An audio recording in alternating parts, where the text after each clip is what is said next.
할렐루야. 우리 찬양의 제목이 뭐였을까요? 내 마음 변치 않으리. 한번 따라하실까요? 내 마음 변치 않으리.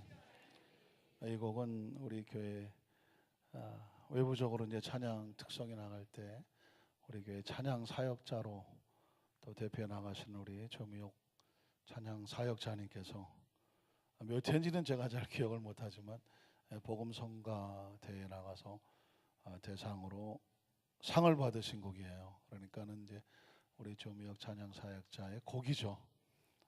그래서 우리 교회에서 참 영광스럽고 또 우리 성가대가 함께 찬양을 하고 화합을 넣어서 이렇게 찬양을 하니까 굉장히 뭉클거리게 다가오고 이 찬양은 또 우리 교회 성도들이 참 안산스럽게 무엇스럽게? 안산스럽게 뜻을 아시나요? 감사해서 마음이 편안해지고 걱정과 근심이 없어지고 얼굴이 빛이 나는 상태, 그게 무엇스럽다? 안산스럽다. 자, 여기서 물어보세요. 안산스러우십니까? 뭐라고 대답합니까? 안산시마스. 제가 만든 말이에요. 왜냐하면 안산이란 말이 평안할 안자에 몇산자를 쓰더라고요. 안산이란 참 좋은 이름이죠. 참 좋은 이름인데 그냥 평안한 산 그러니까 조금은 밋밋한 것 같아요. 배부르고 등 따시다고 절대로 평안하지 않아요. 마음이 안 편하면, 마음에 감사가 없으면 누구도 편안할 수 없어요. 마음은 어떨 때 편안하다고요? 감사해야죠. 그래서 감사로 인하여 마음이 평안하니 걱정도 없고 눈물도 없고 얼굴에서 기쁨으로 무엇이 난다? 빛이 난다. 그걸 무엇스럽다? 안산스럽다고 하는 거예요. 그래서 우리는 뭐 안녕하십니까? 뭐 안녕하시렵니까? 뭐 옛날에 그런 말도 했는데 안녕하자는 말보다는 안산하시렵니까? 요즘 안산하십니까? 이게 얼마나 감사로 평안하여 걱정과 근심이 없고 기쁨으로 말미암아 얼굴에 빛이 나시냐, 은혜로 사시냐고 묻는 거죠. 우리 안산교회 성도들은 안산스러우시기를, 딴 데서 많이 오셔갖고 잘 모르시는 분은 안산스러우시기를 주님의 이름으로 축복합니다. 그 고백은 바로 우리 찬양 제목처럼 내 마음이 결코 변치 않는, 왜? 늘 감사가 있으니까. 여러분 지난 화요일 날이 뭐였나요? 어저께도 모르겠는데 지난 화요일 어떻게 알겠냐고. 광복절이었습니다. 광복절. 함석헌 씨가 선생님, 함석헌 선생님이라고 말하죠. 그분이 8.15 광복절에 대해서 해석을, 의미를 표현하신 것 가운데 하나가 뭐냐면 36년 동안 일제의 식민지죠. 강점기 이런 표현을 쓰기도 하지만은 일제의 침략 속에 정말 고나발에 짓밟힐 때에 36년이야 360년 같았다는 거죠. 그때는 뭐 이런 말 할 수 없죠. 뭐 말해 뭐 하겠습니까? 그런데 어느 날 갑자기 1945년 8월 15일 날 갑자기 나라가 해방이 된 거예요. 광복이 된 거죠. 누구도 몰랐다는 것입니다. 그 당시에 그렇게 해방이 될 줄은. 일제가 항복을 하고 정말 이 조선에 대한민국 정부가 세워지고 그런 나라가 광복이 될 거라고는 누구도 생각을 못했다는 거예요. 왜냐하면 누구도 할 능력이 없었으니까. 그래서 그분은 이렇게 말합니다. 8월 15일 광복절은 하나님의 은혜가 대한민국에 정말 폭포수같이 쏟아지는 날. 광복절은 은혜의 절이죠. 물론 독립유공자들이 애쓰셔서 희생하신 것은 우리가 영원히 잊지 말아야 되겠지만 이 나라가 이렇게 세워진 것은 하나님의 은혜예요. 그러니까 이 광복절은 두말할 것도 없이 뭐 하는 날이냐면 안산스러워야죠. 감사하고 기쁘고 어쩌다가 막 그냥 우리가 무슨 대단한 뭐나 있어서 우리 스스로 나라를 찾고 이렇게 세워온 것처럼 생각하십니까? 어림도 없는 거죠. 그래서 안산스럽다는 것을 또 다른 말로 바꾸면 은혜를 한다는 것이죠. 한번 따라 하실까요? 나의 다 된 것은 하나님의 은혜입니다. 믿으십니까? 우리 함께 찬양을 부를 때 하나님 모든 것은 하나님의 은혜입니다. 이제까지도 하나님의 은혜고 앞으로도 무슨 일이 날지 누가 알겠어요. 그러나 기억합니다. 우리는 하나님의 은혜 속에 있습니다. 우리 함께 찬양하고 기도하도록 하겠습니다.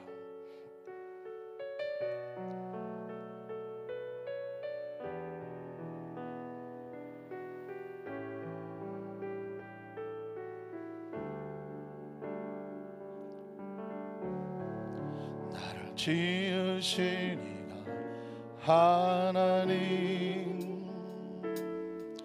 나를 부르신 이가 하나님, 나를 보내신 이가 하나님, 나의 나된 것은 다 하나님 은혜라. 나의 달려갈 길 다하도록 나의 마지막 복 다하도록 나로 그 십자가 품게 하시니 나의 나된 것은 다 하나님 은혜라. 한량없는 은혜 갚을 길 없는 은혜 내 삶을 내워싸니 하나님의 은혜.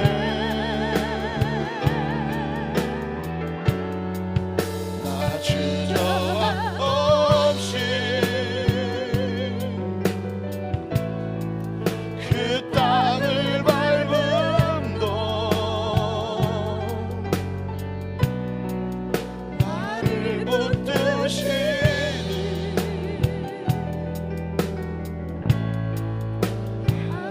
우리 다 같이 일어나서 한량없는 은혜, 한량없는 우리 두 손 높이 들고 주님을 향하여 찬양하며 경배합니다.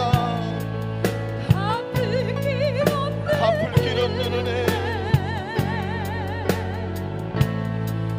내 삶을 애워싸니 하나님의 은혜,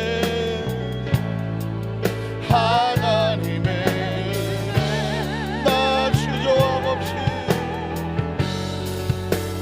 주저함 없이 그 땅을 밟음도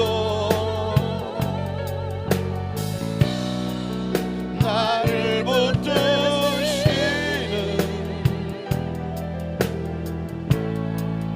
하나님. 우리 다시 한번 고백합니다. 한량없는 은혜, 한량없는 은혜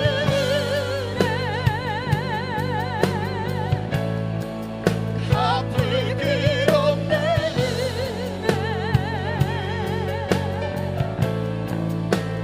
삶을 애워싸니 하나님의 은혜.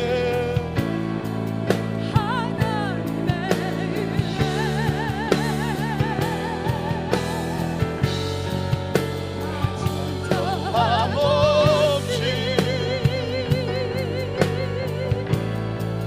그 땅을 밟음도 나를 붙드시니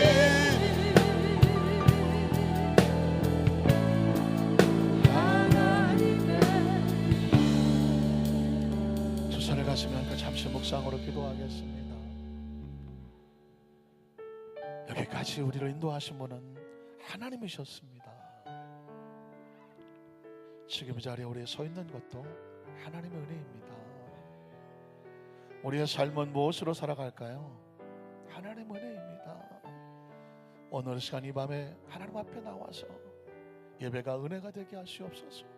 은혜의 고백이 되게 하시옵소서. 은혜의 찬양이 되게 하시옵소서. 은혜의 심령이 되게 하시옵소서. 우리의 감사는 기도가 되게 하시옵소서. 우리의 감사가 찬양이 되게 하시옵소서. 말씀이 선포될 때 하나님의 한량없는 은혜가 내 머리부터 발끝까지 나를 점령하게 하여 주셔서 매일 매 순간 은혜에 감사하고 은혜의 감격에 감사하고 기쁘고 소중하고, 그래서 내 안에 근심과 걱정이 없어지고 하나님이 주시는 평안으로 말미암아 내가 만나는 모든 사람들을 평안과 감사로 하나님 우리에 맡겨진 이 은혜로 우리의 삶을 기쁨으로 살아가고 세상을 기쁘게 만드는 은혜의 통로들, 축복의 통로들이 되도록 이 시간 말씀과 기도와 찬양으로 우리를 새롭게 만들어 주시고 무장을 지켜 주시옵소서. 오늘 말씀 듣기 전에 주님 이름을 3번 부르고 통성으로 한번 기도합니다. 주여 주여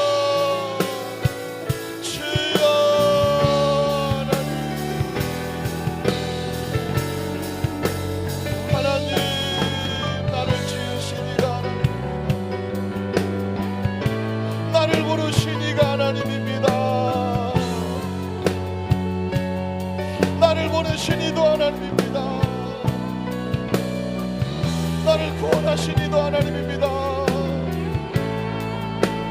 우리에게 사명을 맡겨주신 분도 하나님입니다. 내 무서운 순간마다 부처마다 내 발걸음을 인도하시는 분도 하나님이십니다. 우리의 마지막 호흡, 마지막 생명, 하나님의 나라를 위해서 한량없는 은혜 갚을 일이 없습니다. 하나님 우리의 마음에 이 은혜와 은총이 식지 않게 하시옵소서. 믿음으로 비전으로 꿈으로 하나님께서 원하시는 그 삶의 모습으로 그대의 감사하고 감격하고 의미를 가지고 하나님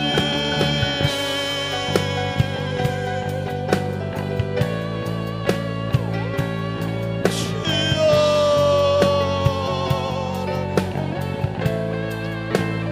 은혜를 알아서 은혜를 잊지 않아서 은혜에 감격해서 은혜의 힘을 얻고 내가 사는 것도 은혜요, 나와 함께하는 모든 사람들이 은혜요.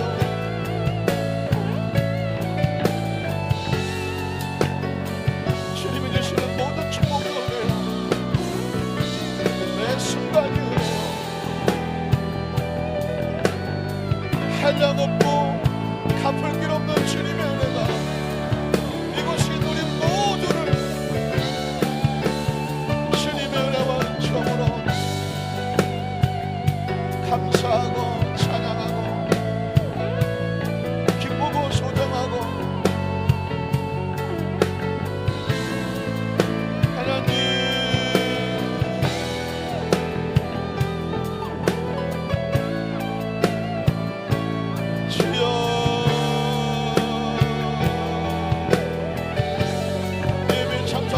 한 사람 한 사람 마음을 하나님의 은혜로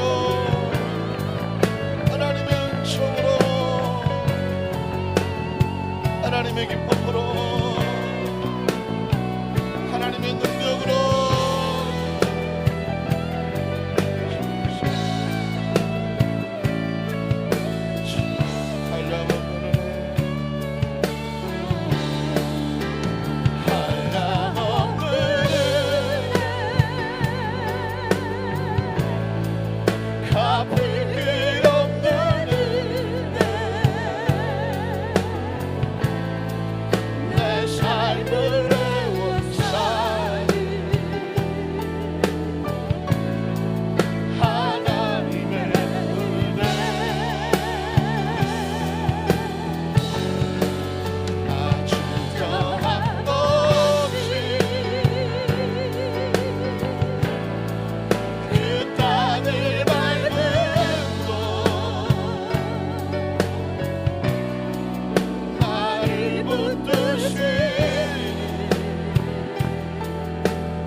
베세다 놀라운 기적의 광야에 남자만 5,000명, 부녀 자카리아 수명만, 그들은 놀라운 오병의 기적을 체험합니다. 그리고 다음 날도 와서 그 기적을 달라고 말합니다. 그러나 주님께서 주실 수 있었던 것은 한 끼 먹는 떡과 생선이 아니라 영원한 생명의 은혜를 그들 속에 부어주고 계셨지만, 은혜를 잃어버리고 떡이 없다고 생선이 없다고 베세다 광야를 떠나가는 가슴 아팠던 저들을 향하여 주님께서 우리에게 물었습니다. 너희도 갈 것이냐?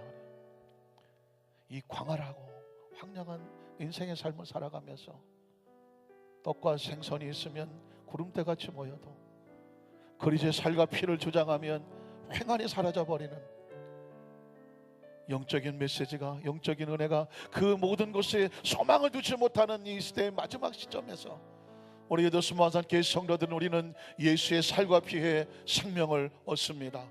그 예수님의 살과 피에 영생을 얻습니다. 하나님, 우리는 영안을 열어서 영생의 말씀이 여기 있사오니 주여 우리가 어디로 가오리까?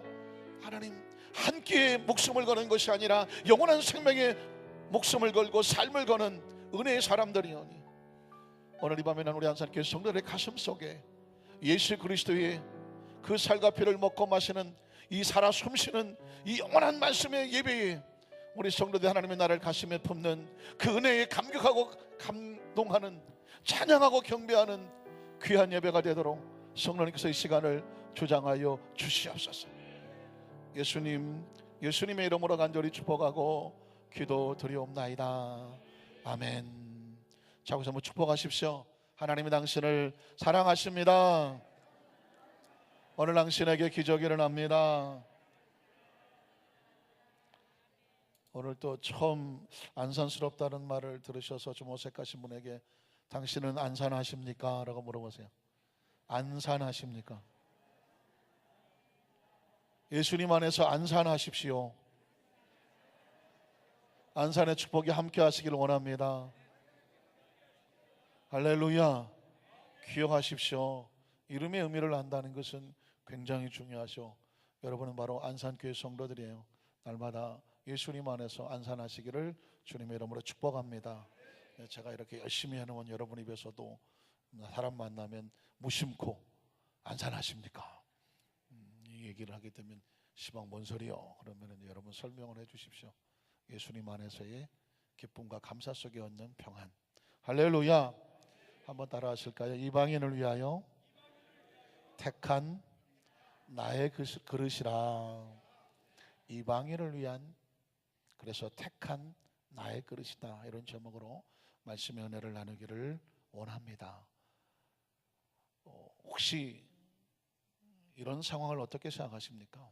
어떤 사람이 자기가 참 마음에 들고 좋게 본 사람이 굉장히 영리하면 사람들은 이렇게 말한답니다. 참 그 사람은 심성도 좋은데 지혜도 있네. 이렇게 표현을 합니다. 그런데 어떤 사람은 평소 관계도 좋지 않고 썩 인상도 좋지 않아요. 별로 이렇게 마음에 들지 않아요. 근데 이 사람이 굉장히 똑똑하고 영리해요. 그럼 뭐라고 말할까요? 교활하기는 아니에요. 전 교활해갖고. 왜 그럴까요? 똑같이 영리하고 똑똑해요. 근데 한 사람은 내 마음에 들어요. 또 나하고 마음도 잘 통해요. 또 나는 그 사람을 좋아해요. 그 사람이 영리하고 똑똑하면 참 저 사람은 지혜가 많아 라고 표현한다는 거죠. 우리 저 사람은 인상부터 마음에 안 들어. 아주 이상해. 또 자기하고 잘 이렇게 맞지도 않아. 그런 사람이 똑똑하고 영리하면 교활에 빠져갖고는 막 이렇게 표현한다는 거죠. 이걸 심리학에서는 맥락 효과라고 말합니다. 맥락 효과. 사람이라고 하는 것은 어떤 현상을 있는 대로 보지를 못해요. 자기가 먼저 가지고 있는 선입견, 일종의 편견과 같은 거죠. 그걸 마음에 딱 두고 앉아서, 좀 쉽게 말하면 색안경과 같아요. 그걸 딱 끼고 앉아서 자신의 관점으로 똑같은 상황인데도 판단을 다르게 내린다는 것입니다. 이게 사람의 심리 속에 있는 것인데, 이게 신앙으로 다가와서 만약 신앙이 이렇게 굳어버리면 아주 무서운 신앙이 되어버리고 맙니다. 사실상 이런 관점에서의 우리 속에 숨겨져 있는 이런 심리학적인 측면을 털어내고 복음적인 측면으로 바꾸는 것을 뭐라고 말하냐면 신앙이라고 하는 것이죠. 제가 여러분에게 예를 하나 들어보겠습니다.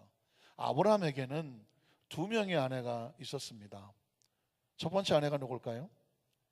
사라였죠. 사라입니다. 그런데 안타깝게도 또 하나의 아내가 있었죠. 첩이라고 할까요? 사라의 몸종이었던 누굴까요? 잘 기억 안 나죠? 누구? 하갈이죠. 예.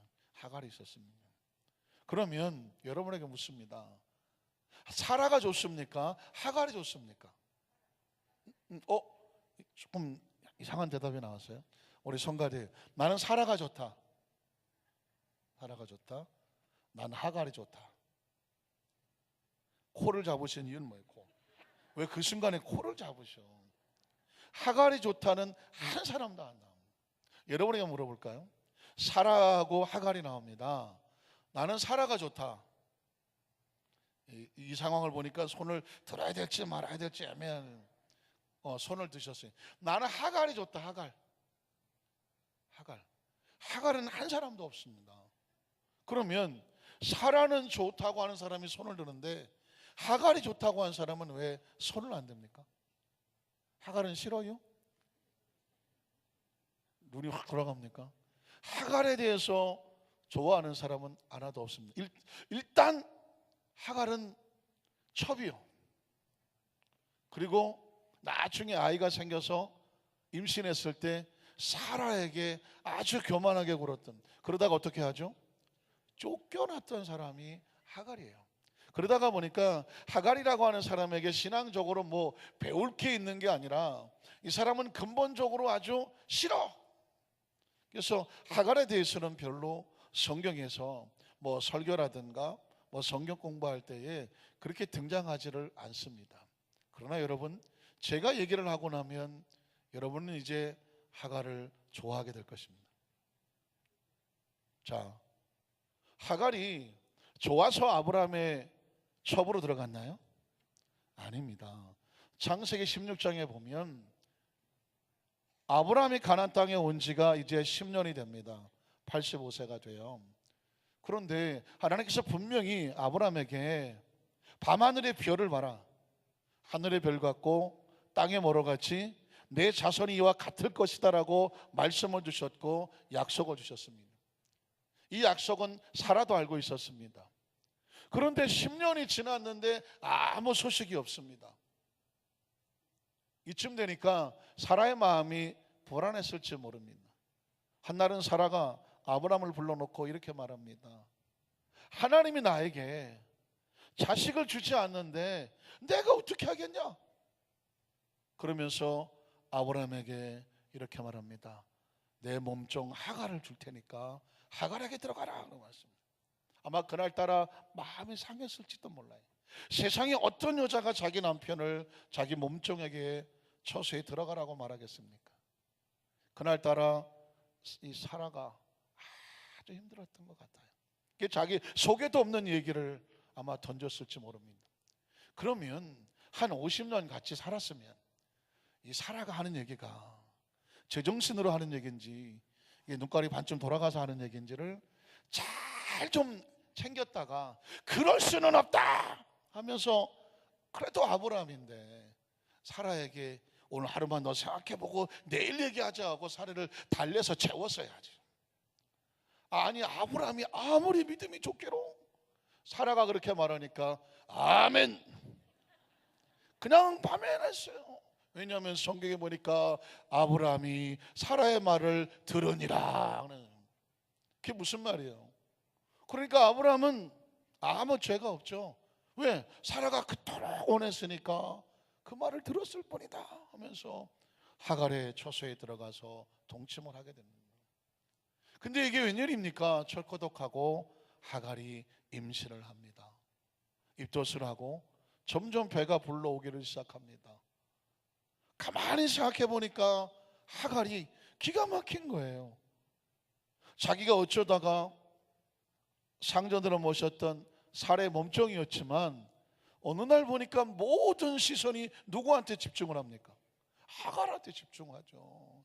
지금 얼마 만에 나이 85세에 자기 둘째 부인이지만 하갈이 자기 아들을 임신했으니까, 아이를 임신했다고 하니까 뭐 온 집안이 그냥 하갈에게 집중을 하고, 사라는 찬밥이에요.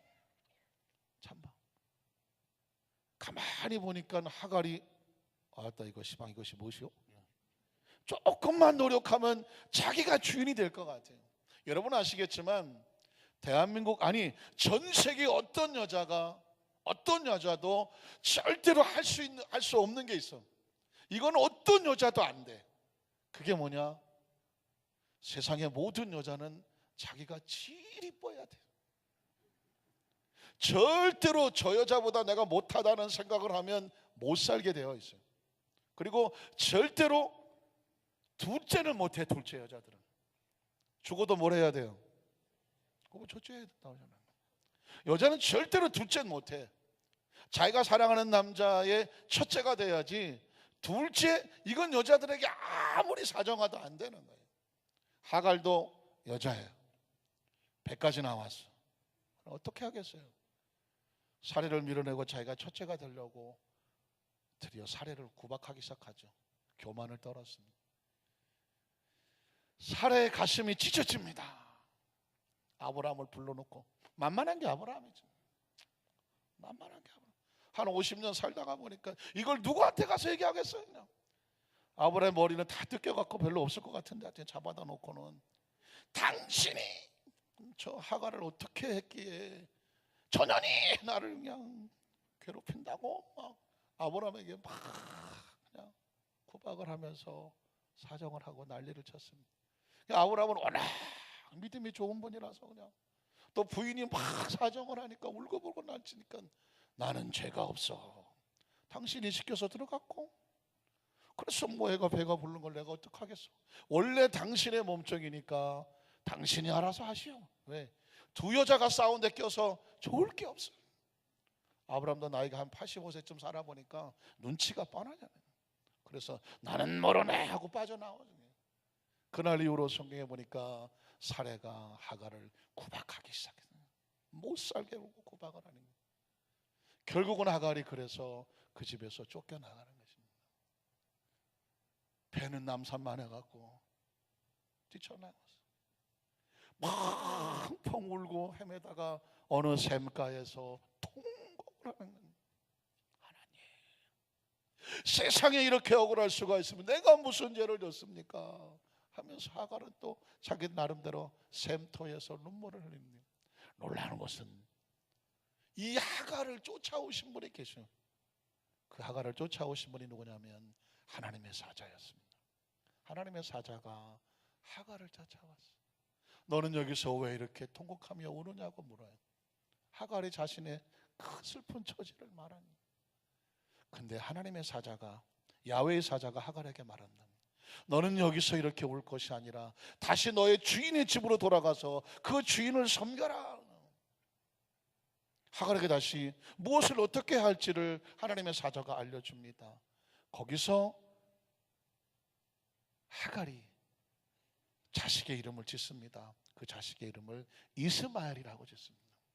여러분 혹시 이스마엘의 이름의 뜻을 아시나요?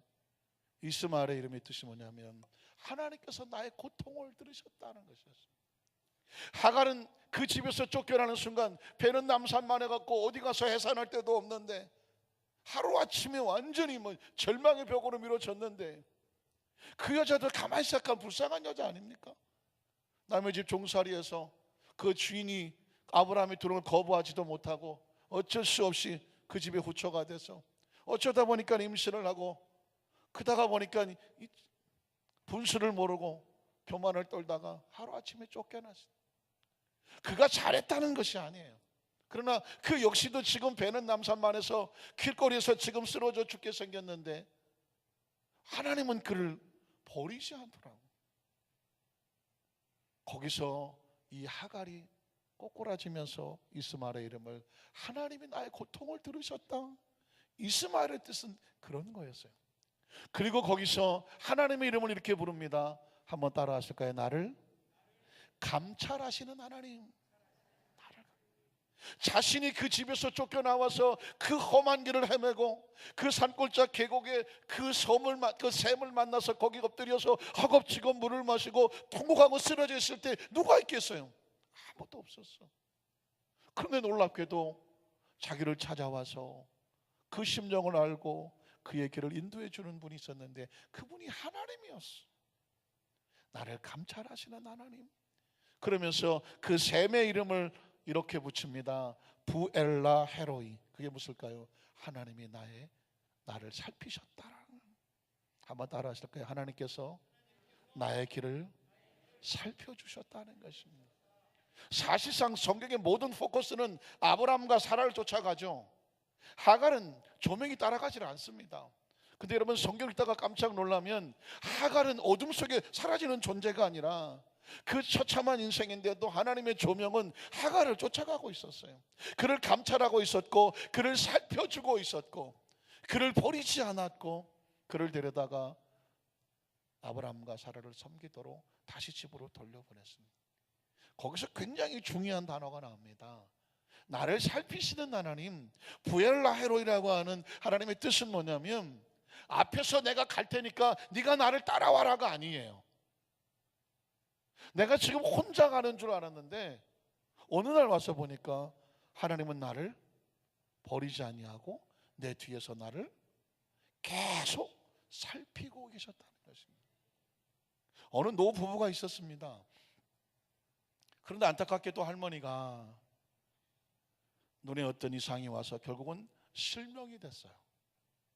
나이도 들었는데 실명이 됐다는 것은 얼마나 고통스럽고 어려운 일입니까?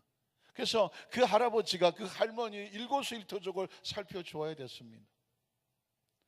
점자를 다시 배우기 시작하고 그 맹아학교를 가는 버스를 타는 법, 버스를 태워가서 몇 점부터 정거장에서 내리고 어떻게 길을 가서 거기서 수업을 듣고 그리고 거기에 된 것을 배우고 다시 나와서 그리고 다시 집으로 돌아오고 이거를 갖다가 그 할아버지가 할머니를 3년을 그렇게 도와줘서 3년을 눈이 안 보이니까 아무것도 할 수 없잖아요. 3년을 할아버지가 할머니를 그렇게 수발을 들면서 익숙하게 만들었어요. 3년이 지났을 때 할아버지가 할머니를 불러놓고 이렇게 말합니다. 여보, 벌써 당신이 이렇게 다닌 지가 3년이 됐어. 내가 내일부터는 같이 못 다닐 것 같소. 나도 당신 때문에 지금 아무것도 못하고 이러다가 보니까 엉망진창이에요. 그러니까 좀 서운할지 모르지만 내일부터는 당신 혼자 가시오. 할머니 입장에서는 지난 3년 동안 해준 것도 감사하긴 하지만 갑자기 혼자 아무리 익숙하긴 하지만 버스를 타고 몇 번째 정거장에 내려서 그리고 또 맹아들을 위해서는 거기에 시설에서 뭐 배우기도 하고 거기서 지내다가 다시 저녁에 혼자 올 걸 생각하니까 앞이 캄캄해. 그렇지 않아도 캄캄한데 캄캄해. 이젠 마음이 캄캄하지. 그렇지만 거기서 서운한 표정을 낼 수가 없어요. 그래서 알았어요. 지난 3년 동안 얼마나 힘들었어요. 내일 내가 혼자 가볼게요. 그리고 그 다음날부터는 혼자 지팡이를 짚고 그리고 지난 3년을 할아버지가 돌봤던 그 길을 조금씩 기억을 더듬으면서 갑니다. 버스를 타고 정거장에서 내려서 가서 공부를 하고 그리고 또 여러 가지 들을 하고 그리고 다시 또 돌아옵니다. 정말 하루가 어떻게 지나갔는지도 모르죠.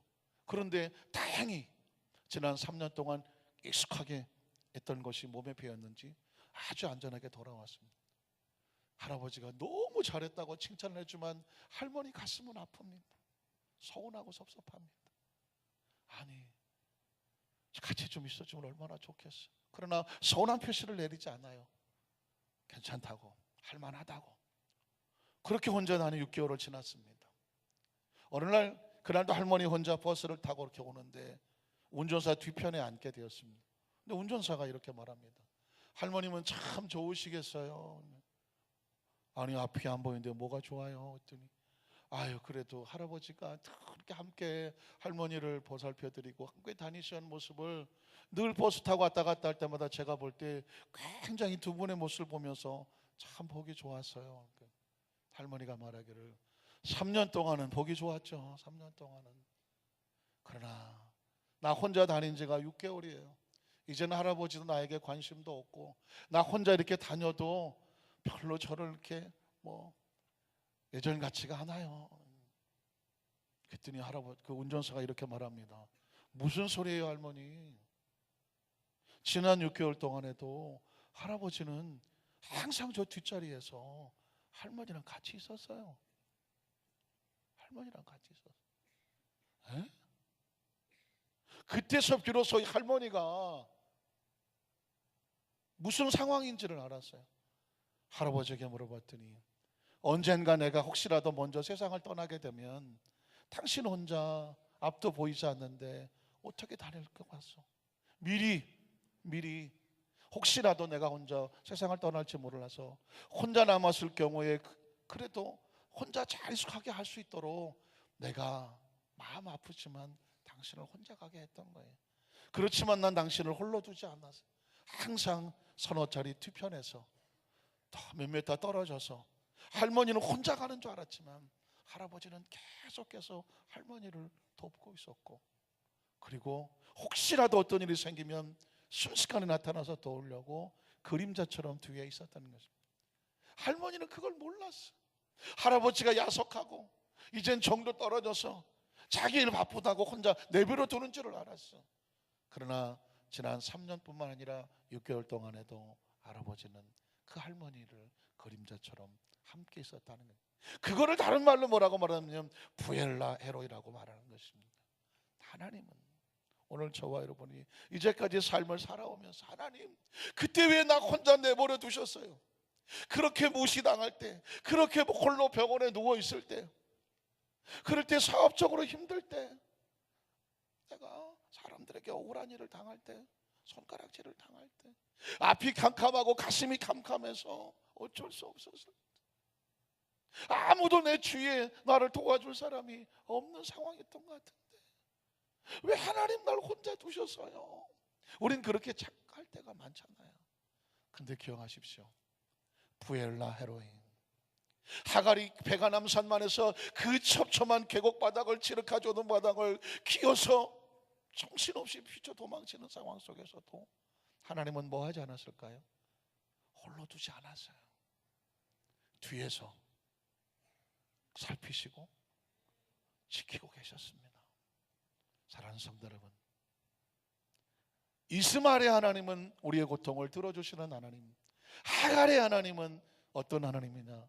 나를 살펴주시는 하나님이었습니다. 어떻습니까? 사라도 소중한 믿음의 선배요. 우리가 별로 썩 그렇게 마음에 와 안 다룰 수 있지만 하갈도 믿음의 선배입니다. 우리가 마음에 드는 사람은 좋다고 손을 들 수도 있고 별로 썩 그렇게 뭐 도덕적으로나 윤리적으로나 그렇게 뭐 이렇게 다가서지 않는 하갈을 향해서는 별로 안 좋다고 우리가 손을 이렇게 들 수가 있을지 모르겠지만, 그러나 하나님의 관점에서 볼 때는 누가 옳으냐 틀리냐고 물었을 때 사라도 죄인이고 하갈도 죄인이 하나님 앞에서. 사라도 하나님이 붙잡아줘야 되는 사람이고 하갈도 하나님이 도와주는 사람이에요. 그래서 결국 신앙에는요 흑백이 없어요. 나는 의롭고 너는 죄인이다, 이런 흑백 논리가 세상에서는 가능할지 모르지만 하나님의 복음을 가지고 살아가는 사람은 하나님 안에서는 당신도 죄인이고 나도 죄인이에요. 나도 은혜로 여기까지 왔고 당신도 은혜로 왔어. 사례를 사라로 바꿔서 이삭을 낳게 해서 믿음의 자손이 내려가게 하신 분도 하나님이고, 비록 도덕적으로 윤리적으로 썩 그렇게 말끔하지는 못하지만 하갈 역시도 하나님의 계획 속에서 그의 부르짖음을 외면하지 아니하시고 그를 뒤에서 살피시며 돌보아했던 하나님의 자녀였었다는 것입니다. 저는 우리 안산교회 성도들이 세상에서 배워온 어떤 대학이나 고등학교나 아니면 어떤 대학원이나 어떤 뭐 경험 속에서 우리 속에 가지고 있는 맥락이라고 하는, 맥락 효과라고 하는 심리학적인 잣대를 가지고 교회 안에 들어와서도 내가 이 맥락, 내가 좋으면은 그건 좋은 거야, 내가 별로 마음에 안 들면 그건 틀렸어 라고 말하기 쉬운 어떤 심리학적인 틀에 갇혀 있는 것이 아니라 복음의 틀이 우리 속에 들어와서 사라도 하나님의 은혜가 필요한 사람이고, 별로 썩 다가오진 않지만 하갈도, 이 사람도 하나님이 안고 계신 하나님의 사람이었네. 어떻게 해요? 그러니까 우리는 누구는 좋고 누구는 안 좋다가 아니라 하나님의 관점에서 하나님은 어떻게 생각하시느냐, 하나님의 관점을 가슴에 품을 때 그 사람을 뭐라고 말하냐면 크리스찬이라고 말하는 거죠. 이제 우리의 주위 사람이나 어떤 상황을 볼 때 우리는 내 관점으로 보는 것이 아니라 누구의 관점으로 바라봐야 돼요? 하나님의 관점에서. 하나님이 그를 불쌍히 여긴다면 우린 그를 마땅히 불쌍히 여기게 되지 않겠습니까? 그런 관점에서 예수님도 이 하나님의 관점을 가지고 오셔서 우리에게 그렇게 가르쳐 줬던 것을 복음이라고 말하는 것입니다. 누가복음 18장에 보면 저 유명한 예수님의 비유 가운데 세리와 바리새인의 기도가 나옵니다. 여러분 너무 잘 아시는 내용이죠. 자, 누가복음 18장 9절로 12절에 보면 바리새인이 하나님 앞에 이 성전에 나와서 이렇게 기도합니다. 하나님, 이 사람은 자기를 의롭다고 믿고 다른 사람을 멸시하죠. 그러니까 자기가 의롭다고 하는 맥락이 딱 이 카테고리, 이 색안경 관점을 가지고 있으니까 내가 의로우니까 자기보다 의롭지 못한 사람은 다 뭘로 보여요? 아유, 저 지저분한 놈이요. 아이, 더러운 놈. 아유, 저 차원 낮은 놈. 왜 그럴까요? 나는 차원이 높으니까, 난 의로우니까, 난 깨끗하니까, 난 잘하고 있으니까. 이 틀을 가지고 있다면, 그래서 이런 사람이 비유로 예수님께서 말씀하시되 뭐라고 말하냐면, 두 사람이 기도하러 성전에 올라가니 하나는 바리새인이요 하나는 세리라. 바리새인은 서서 따로, 잘 보십시오, 서서. 왜? 자기 존재를 분리시켜야 돼요. 그리고 따로 기도합니다. 그리고 하나님 앞에 나와서 하나님이여, 자기의 존재를, 나는 어떤 사람이냐, 다른 사람들 곧 토색과 불의와 간음을 하는 자들과 같이 않습니다. 하나님. 뭐 요즘 뭐 무슨 그 K-팝 노래 가운데 나야 나, 나야 나, 뭐 그런 노래가 있다고 하는데, 하나님 나 보세요, 나 하면서 자신의 의로움을 드러냅니다. 그러면서 뭐라고 말하냐면, 저 기둥 뒤에서 숨어서 울고불고 엎어져 있는 세리와 같이 아니함을 나는 뭐하다고요? 이 사람이 감사하는 것은 나는 이렇고 깨끗하고 성결한데, 저 세리는 진짜 나쁜 놈이에요. 세리는 원래 진짜 나쁜 놈이에요. 왜냐하면 마치 일제시대에 친일파와 같아서 일본으로부터 동족의 세금을 거둘 수 있는 권한을 가지고 한, 그래서 세금을 최대한 많이 걷어서 일본 정부에다가 어느 정도 양만 채우면 나머지는 다 전문적인 용어로 in my pocket이에요. 나머지는 다 내 거야. 그러니 이렇게 세상에 이런 편한 직업이 어디 있어요? 일본 정부의 완장을 달고 그냥 다 쫓아가서 다 세금을 걷어들이고 정부에다가는 얼마만 주고 돼. 나머지는 다 내 건데 뭐. 그러니 그 사람들이 좋아하겠어요, 안 좋아하겠어요? 안 좋아하죠. 로마의 식민지에 이 사람이 그랬다는 것입니다. 그러니까 이 세리는 진짜 나쁜 놈이에요. 그런데 세리가 어쩌다가 보니까 지금 그렇게 살고 있는데, 자기는 그러고 싶지 않아도 지금 이 상황에 로마의 이 압제 속에서 피할 수 없이 그러고 살아. 자기가 이게 아니라는 걸 알아. 언젠간 내가 이 상에서 빠져나가는 걸 알아. 그래서 한 성전에 나와도 서서 기도를 못해, 남이 볼까봐. 따로 기도를 못해, 남이 볼까봐. 그래서 기둥 뒤에 숨어서 울고불고 기도하는. 뭐라고 기도할까요? 그 다음 절에 보면 바리새인의 기도를 먼저, 나는 일에 2번씩 금식하고, 잘하죠. 소득의 11조도 드리고 있습니다. 그러니까 바리새인은 누가 봐도 존경할 만한 사람이에요. 세리는 아까도 말씀드렸지만 누가 봐도 나쁜 놈이에요. 그런데 13절에 보면 세리의 기도는 이런 기도가 나요. 세리는 어떻게 서서 멀리, 사람들 틈에 가까이 갈 수가 없어. 감히 눈을 들어 하늘을 쳐다보지도 못해. 어디를 쳐요? 가슴을 치는. 그리고 뭐라고 말합니까? 하나님, 나를 어떻게 여겨달라고? 불쌍히 여겨달라고. 나는 죄인입니다. 이 사람은 자기의 죄를 알아요. 자, 바리새인과 세리가 이렇게 한 성전에 나와서 기도를 해요. 자, 우리가 만약에 그 자리에 있었다고 하면 우리는 누구 편이 들 것 같아요? 우리는 두말할 것 없이 바리새인을, 야, 저 사람 일주일에 2번씩 금식해, 11조를 빼먹지를 않아, 그리고 항상 성경을 몸에 달고 다니고 옷에 써붙이고 다니고 얼마나 기도를 잘하는지도 몰라. 그 겉으로 보면 막 번쩍번쩍해. 그러나 세리는, 아이 저 새끼 저거, 저거 우리 집에 와서도 또 세금 뜯어갖고 막 친척 세금, 저거 누가 안 잡아가나 막. 사실은 교회에서도 따돌리죠. 그 당시 회당을 말하는 거예요. 그러면 우리는 어느 편을 서야 될 것 같아요? 우리는 쉽게 바리새인 편에 설 것 같아요. 세리는 오는 것도 싫어요. 얼굴도 마주치기 싫어요, 누가. 그런데 예수님이 이 비유를 들으면서 자신의 관점을 얘기해요. 예수님은 어떻게 생각하시느냐? 14절에 보니까 이렇게 말해요. 나는 너희에게 이렇게 말한다. 나는 너희에게 이렇게 한다. 이에 저 바리새인이 아니고 이 사람이 의롭다 하심을 받았다. 자, 바리새인을 의롭다고 말하지 않는다. 하나님은 저 세리가 의롭다고 말한다. 왜 그럴까?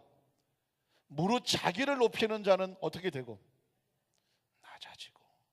자기를 낮추는 자는 어떻게 된다? 높아진다. 이게 누구의 생각이에요? 누구의 차원이에요? 어디의 원리예요?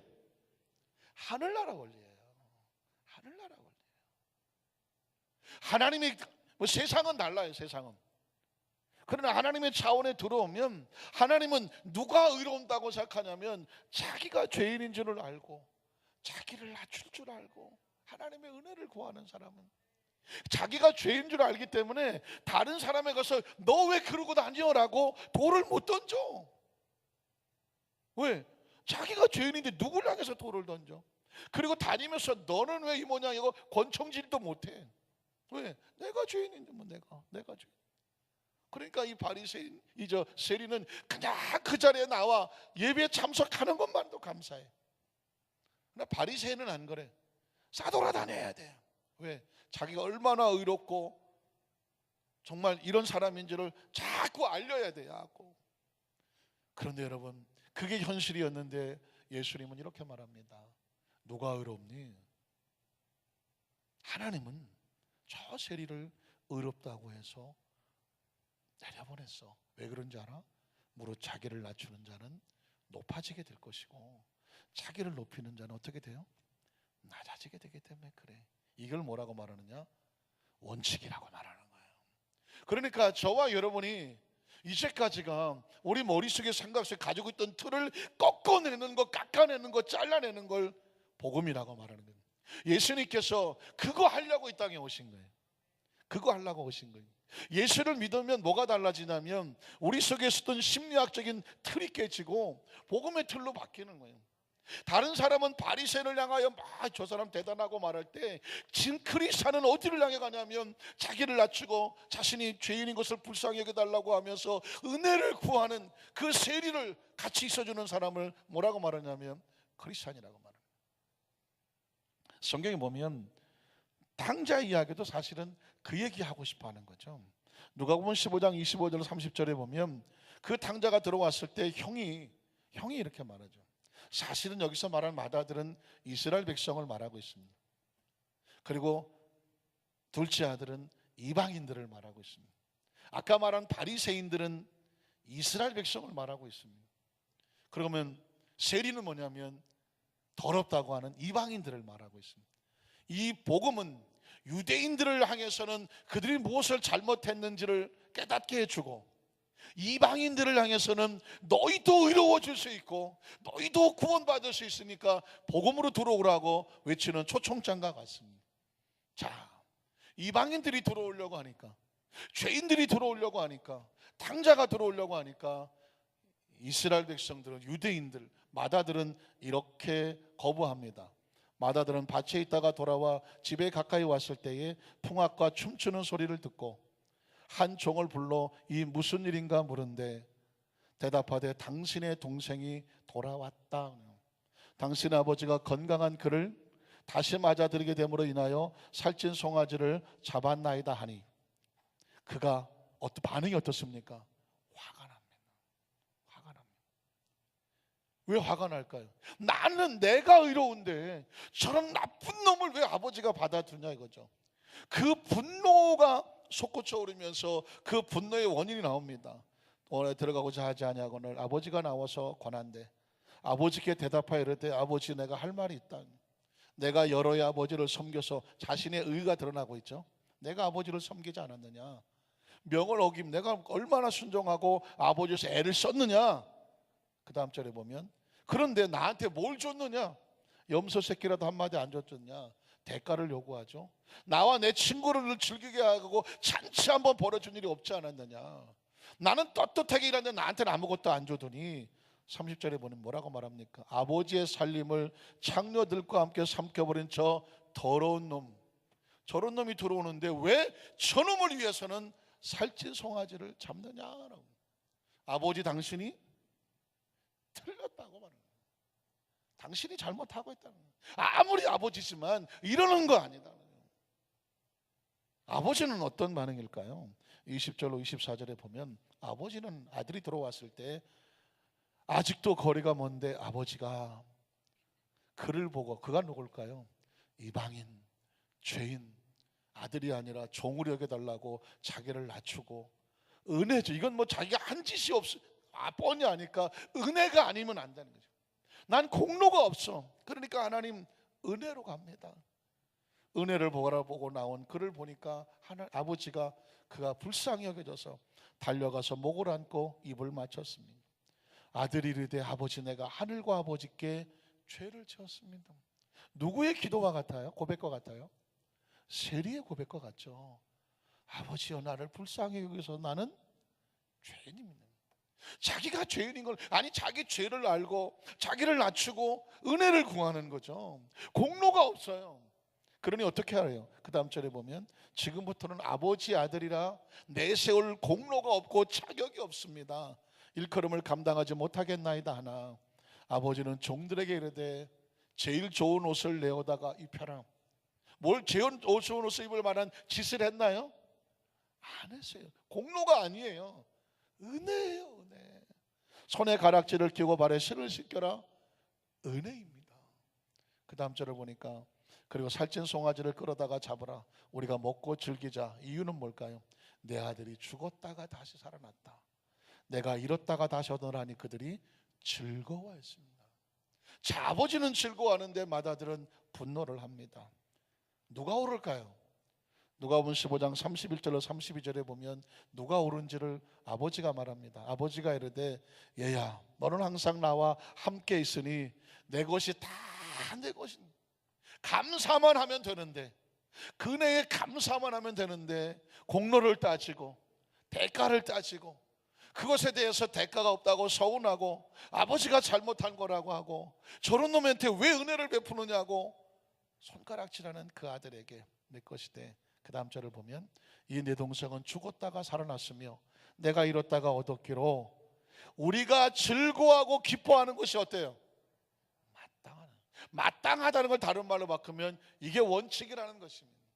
이게 원리라는 것입니다. 그러니까 이 원칙과 원리는 왜 성경을 원칙과 원리여야 되냐면 이 원칙과 원리는 저 아프리카에 가서 설교해도 똑같은 게 원리 원칙이에요. 저 남미에 가서 설교해도 이 원리 원칙은 똑같아요. 2000년 전에 예수님이 말씀하셔도 똑같아요. 앞으로 2000년 후에 우리가 우주를 막 뚫고 돌아다닐지 모르지만 그때도 환경은 바꾸고 과학은 달라져도 원칙은 똑같아요. 마땅해요. 그때도 예수님은 죄인을 찾고 그 불쌍히 여기는 은혜로 그를 품지 자신이 공로를 내세우고 대가를 요구하면서 아버지를 판단하고자 하는 자에게 천국이 열리지는 않는다는 것입니다. 자, 오늘 본문으로 돌아가겠습니다.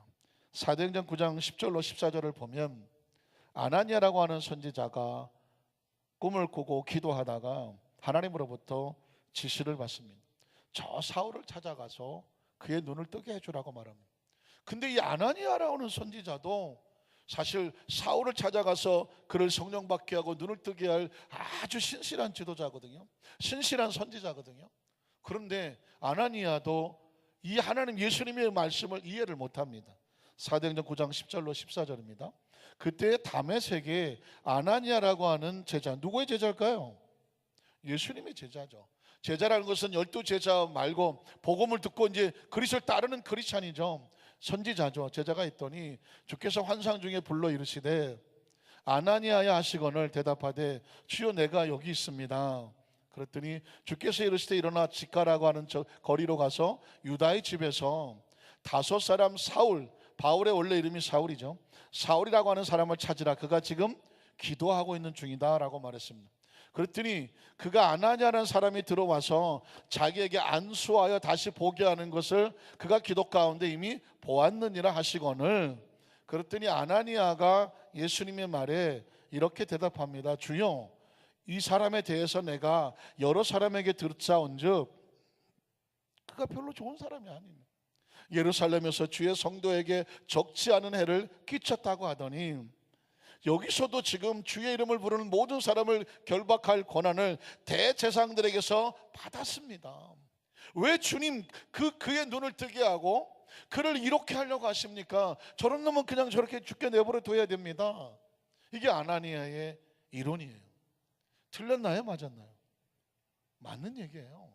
사울은 나쁜 놈이에요. 그리스도 입장에서 볼 때는 예수 믿는 사람을 잡아다가 대제사장의 감옥에 놓고 핍박하고 예수의 복음을 전하지 못하게 하는 아주 적그리스도 같은 사람이에요.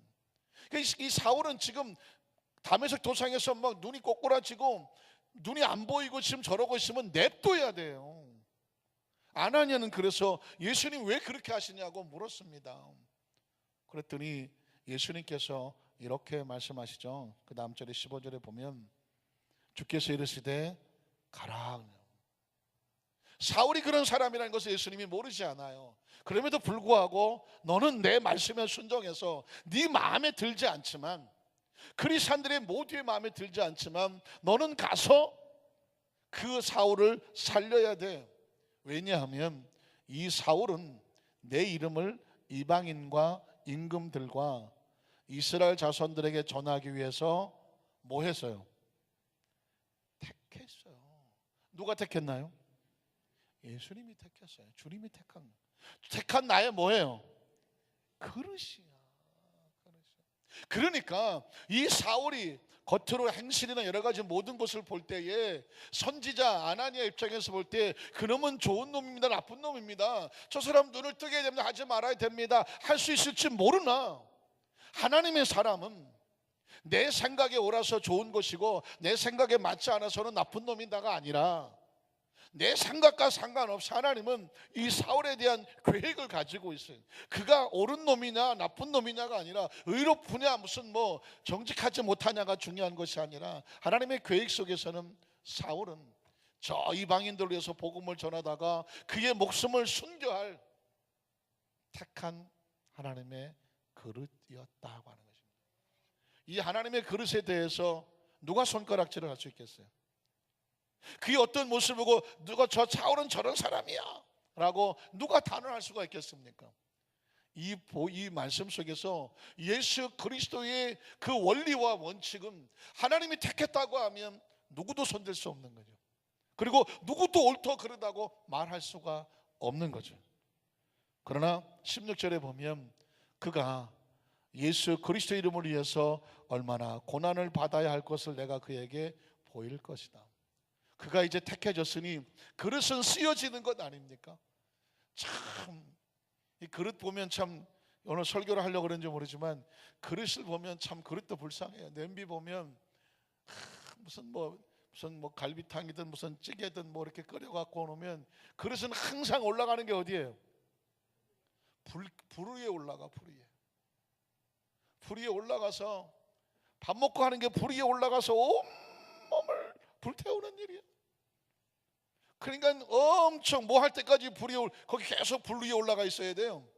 그 안에 있는 것들이 팔팔 끓을 때까지.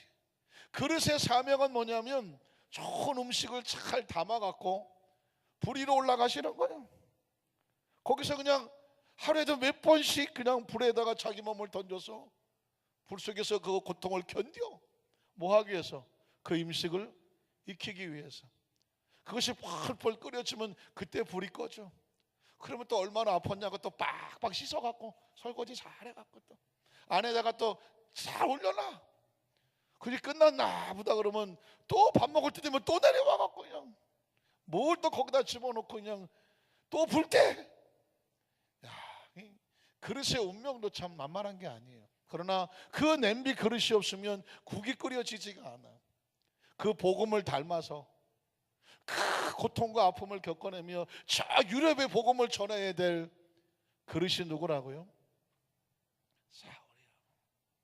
어쩌면 그래서 이 그릇의 사명을 지고 있는 사람은 자기가 얼마나 죄인인가를 깨닫고, 그래서 그 은혜를 아니까 그 은혜의 힘으로 복음을 전하게 하시는 것 같아요.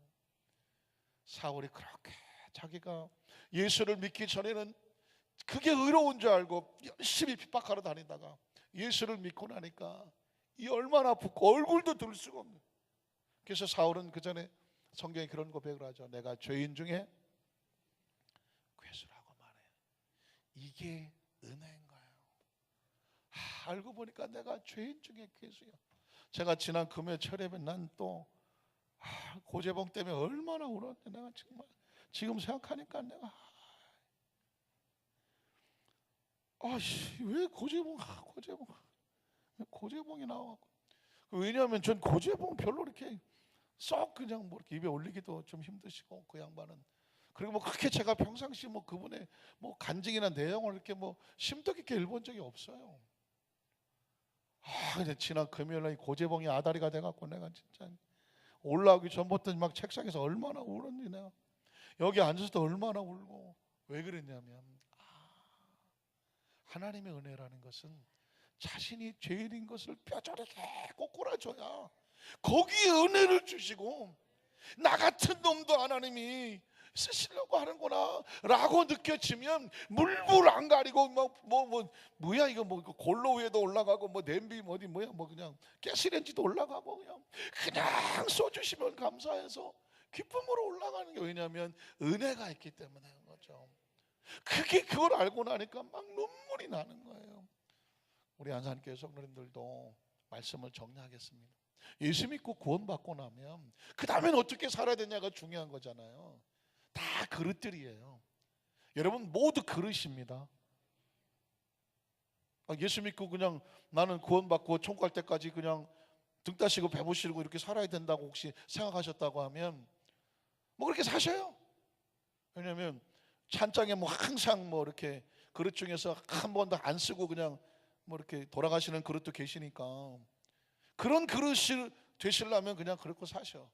그러나 하나님 안에서의 그릇들은 이 모양이든 저 모양이든 하나님께서 우리를 자꾸 쓰시는 그릇, 가정에서 필요한 그릇, 사업에서 필요한 그릇, 인생의 삶을 살아가면서 늘 주님의 손이 닿고 주님이 필요해서 갔다가 자꾸 뭘 담아갖고 좀 힘들지 뭐 자꾸 끓이고 뭐 씻고. 그러나 주님께서 늘 필요해서 옆에 두시고 그때 사용하시는. 그래서 천국 갈 때쯤 돼갖고는 그냥 이빨도 다 빠지고 그냥 그릇이면 여기저기 다 깨지고 막 더 이상 막 쓸 수 없을 정도가 될지 모르지만 그래도 주님이 그 그릇을 아껴하고 그냥 끝까지 사용하시는 그런 그릇. 그럼 여러분은 이 땅에서 삶 가운데 최고의 축복되고 성공적인 크리스찬 된 줄로 믿습니다. 그 은혜가 임하시기를 주의 이름으로 축복합니다. 기도하겠습니다. 하나님 아버지,